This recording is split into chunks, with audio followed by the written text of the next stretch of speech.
অন্নপূর্ণা ভান্ডারের কারা কারা টাকা পাবে চূড়ান্ত তালিকা কিন্তু প্রকাশ হয়ে গিয়েছে। কবে আন্ডার ইনকোয়ারি থেকে আপনার ফর্মটা অ্যাপ্রুভড হবে, আর অ্যাপ্রুভড হলেও এ মাসে কি টাকা পাবে? যাদের ইনকোয়ারি হয়েছে তারা কি সবাই টাকা পাবে, আর যাদের ইনকোয়ারি হয়নি তারাও কি টাকা পাবে নাকি পাবে না?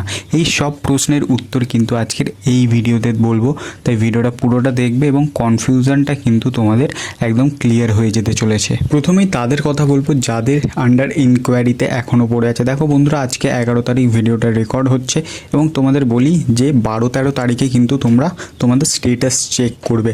এবার অনেকের মনে প্রশ্ন আছে যে 12-13 তারিখে কি টাকা ঢুকবে নাকি জাস্ট স্টেটাসটা চেঞ্জ হবে। দেখো, টাকা ঢোকার কিন্তু এই মাসের যেটা আমি লাস্ট ডেট জানি যে 20 তারিখের ভিতর কিন্তু মোটামুটি যাদের অ্যাপ্রুভড হবে তারা টাকা পেয়ে যাবে। এবার তোমাদের মনে কোয়েশ্চেন আসছে যে অনেকের তো আন্ডার ইনকোয়ারি থাকা সত্ত্বেও কিন্তু ইনকোয়ারি হয়নি, অর্থাৎ বাড়িতে লোক আসেনি বা তারা কোথাও ফর্ম জমা করেনি বা কোনো কিছু ডকুমেন্টস জমা করেনি এবং বাড়িতে কোনো ফোনও আসেনি, তাহলে তাদের কি টাকা পয়সা পাবে না পাবে না? দেখো, যদি না আন্ডার ইনকোয়ারিতে তোমার কোনো ইনকোয়ারি হয় এবং 20 তারিখের ভিতর যদি না তুমি টাকা পাও বা তোমার স্টেটাস চেঞ্জ হয়, তুমি অবশ্যই তোমার স্টেটাসটা আগে ভালো করে দেখবে যে আন্ডার ইনকোয়ারিতেই আছে নাকি আন্ডার প্রসেসে আছে।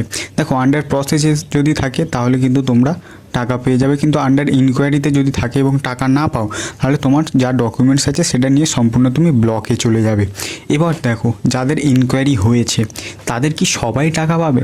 দেখো, যাদের ইনকোয়ারি হয়েছে তাদের মধ্যে যাদের ফ্যামিলিতে এই যে সিভিক আছে বা আশাকর্মী আছে বা যে কোনো আধা সরকারি চাকরি বাকরি করে তারা কিন্তু কোনো টাকা পয়সা পাবে না, বা যারা আয়কর প্রদান করে বা যাদের ফ্যামিলি, তো তারা কিন্তু কোনো টাকা পয়সা পাবে না, বা যদিও এ মাসে পেয়ে থাকো পরের মাসে আর পাবে না। তাহলে যারা ইনকোয়ারি হয়েছে, অর্থাৎ যাদের ইনকোয়ারি হয়েছে বলতে যাদের বাড়িতে কোনো আশাকর্মী এসেছে বা যাদের কাছে ফোন এসেছে বা যারা কোনো ডকুমেন্টস পঞ্চায়েত বা ব্লকে জমা করেছে, তাদের কি সবাই টাকা পাবে? হ্যাঁ বন্ধুরা, তারা কিন্তু এই যে প্রফেশন কটা বললাম এই প্রফেশন কটা বাদ দিয়ে কিন্তু তারা সবাই অ্যাপ্রুভড হবে এবং 20 তারিখের ভিতর টাকা ঢুকে যাবে। এবার যদি পেমেন্ট ফেলিয়ার হয় তাহলে সেটা কিন্তু তোমাকে অবশ্যই ব্যাংকে গিয়ে কথা বলতে হবে। এবার প্রশ্ন হলো যে বিভিন্নভাবে কিন্তু ইনকোয়ারি হয়েছে, অর্থাৎ অনেকের বাড়িতে কিন্তু এসেছে যে দেখে গিয়েছে কটা বাড়ি ঘরদোর, ঠিক আছে, এইভাবেও ইনকোয়ারি হয়েছে, অনেকের কাছে ফোন এসেছে এবং অনেকে কিন্তু আশাকর্মীদের কাছে তোমরা কিছু ডকুমেন্টস জমা করেছো। এবার কোনটা কিভাবে হবে? দেখো, ইনকোয়ারি কিন্তু বিভিন্ন জায়গায় বিভিন্ন রকমভাবে হয়েছে, তাতে কিন্তু কোনো ভয় পাওয়ার তোমাদের দরকার নেই। তবে হ্যাঁ, যেটা ম্যাটার করবে বা যেটা অ্যাকচুয়ালি ম্যাটার করবে না সেটা হলো এই যে আমরা মনে করছিলাম যে যারা জিএসটি প্রদান করে তারা হয়তো টাকা পয়সা পাবে না, বা যাদের 3টে বা 3টের বেশি পাকা বাড়ি আছে, এটা নিয়ে কিন্তু তোমাদের অনেকেরই একটা কোয়েশ্চেন আছে বা এখনও মাথায় ঘুরছে। তোমাদের বলে রাখি যে 19 মেতে যে গাইডলাইন প্রকাশ হয়েছে তাতে কিন্তু জিএসটি বা এই পাকা ঘর নিয়ে কিছু বলেনি, তাই এই সব চিন্তা করার দরকার নেই। 3টে পাকা বাড়ি থাকলেও তোমরা টাকা পাবে, না থাকলেও টাকা পাবে যদি তোমাদের ফর্মটা তোমাদের আশাকর্মীরা অ্যাপ্রুভ করে। এবার তোমাদের জিএসটি থাকলেও তোমরা টাকা পাবে, জিএসটি না থাকলেও তোমরা টাকা পাবে, তাই এই জিএসটি এবং 3টে পাকা বাড়ি নিয়ে চিন্তা করার দরকার নেই।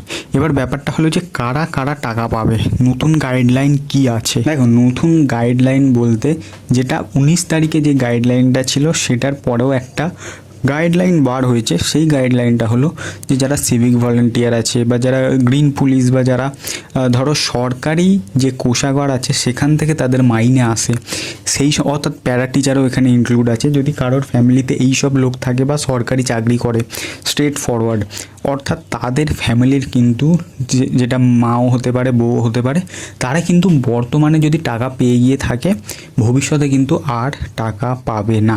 এটা কিন্তু তোমাদের মাথায় ক্লিয়ার করে রাখি। এবং যারা আয়কর দেয়, অর্থাৎ আয়কর বলতে দেখা যাচ্ছে কেউ বিজনেস করে বা কেউ চাকরি করে কিন্তু তাদের বছরে ইনকাম 12 লাখ টাকার উপরে, ঠিক আছে, তারা যদি এরকম ব্যক্তি বা এরকম মানুষ পেয়ে থাকে বা এরকম ফ্যামিলির যদি কেউ থাকে তাহলে কিন্তু তারাও এই মাসে তো পাবেই না, এবং যদি পেয়েও থাকে তাহলে পরের মাস থেকে কিন্তু তাদের এই টাকাটা বন্ধ হয়ে যেতে চলেছে। দেখো, এইবারে স্টেটাস চেঞ্জটা কিন্তু 12 থেকে 13 তারিখের ভিতর হবে এবং 20 তারিখের ভিতরে যাদের অ্যাপ্রুভড হবে তাদের টাকা পেয়ে যাবে। আন্ডার প্রসেস আছে তারা অলরেডি টাকা পেতে শুরু করে দিয়েছে, তাই তোমরাও স্টেটাস দেখো। এবং অবশ্যই যদি চ্যানেলে নতুন হয়ে থাকে এবং যদি ইনফরমেটিভ লেগে থাকে তো চ্যানেলটাকে সাবস্ক্রাইব করবে এবং শেয়ার করে দিও।